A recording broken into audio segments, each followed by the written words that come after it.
Welcome to Odisha news 27। आज रायगड़ा जिला परिवहन विभाग पक्षरु नूतन सरकार गठन हेबार 3 मास मध्यरे संध्या 4टारू 6टा मध्यरे 5,65,000 टंका आदाय होइछि। रायगड़ा जिला मुख्य रास्ता 326 नंबर जातीय राजपथ ओभरब्रिज ट्राफिक छकठारे प्रथम थर पई 2 चकिया जानर चेकिंग होइथिला। उक्त चेकिंग 2 चकिया जान प्रति चढ़ाऊ करा जाइथिला।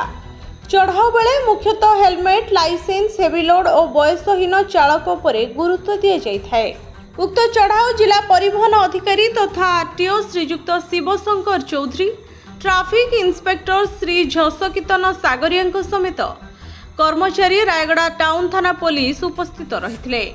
ଏହି ଅବସରରେ 5,65,000 ଟଙ୍କା ବିଭିନ୍ନ ଫାଇନ୍ ବାବଦରେ ଆଦାୟ କରାଯାଇଥିବା ବିଭିନ୍ନ ପକ୍ଷରୁ ସୂଚନା ଦିଆଯାଇଛି ଏବଂ ତା ସହ ଆଜିଠୁ ଜିଲ୍ଲାର ପ୍ରତ୍ୟେକ ବ୍ଲକର ପ୍ରମୁଖ ରାସ୍ତାରେ ଏଭଳି ଚେକିଂ ଚାଲିବ।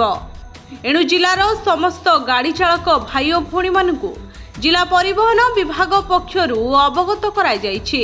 ମୁଖ୍ୟତଃ ହେଲମେଟ୍, ଲାଇସେନ୍ସ, ବୟସ ବିହୀନ ଚାଳକ ପ୍ରତି ଧ୍ୟାନ ଦିଅନ୍ତୁ।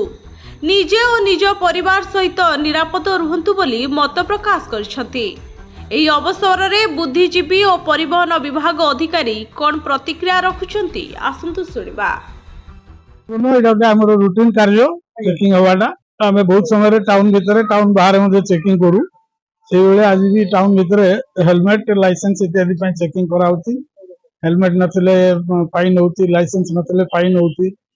ଆଉ ମୁଖ୍ୟତଃ 2 ଚକିଆ ଯାନରେ 3 ଜଣ 4 ଜଣ ବସିକି ଗଲେ ସେଇଥିପାଇଁ ଫାଇନ୍ କରି ଜୋରିମାନା ଆଦାୟ କରାହଉଛି। ରାୟଗଡ଼ାରୁ ସ୍ୱତନ୍ତ୍ର ପ୍ରତିନିଧି ଋଷିକେଶ ସାହୁଙ୍କ ରିପୋର୍ଟ, ଓଡ଼ିଶା ନ୍ୟୁଜ 27।